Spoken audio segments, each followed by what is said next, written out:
What is lipstick made of? Lipstick trends have changed a lot over the years, but from ancient times to the present day, it's still considered by many to be the swiftest way to elevate your look.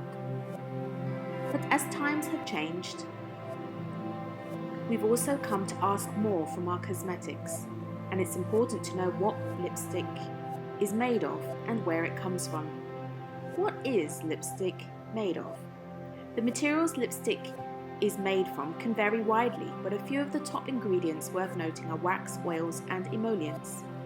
Waxes can include candelilla, beeswax, and carnauba, which is especially valued for its ability to retain shape and resist melting or smudging. Oils can include anything from mineral oil and olive oil to animal-derived oils like lanolin. Animal bride products are still found in a number of lipsticks.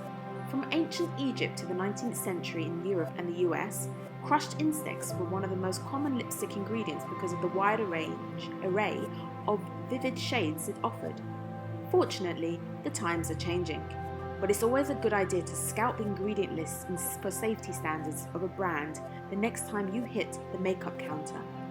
For a list of companies that don't test on animals, Peter's cruelty-free list is a fantastic resource.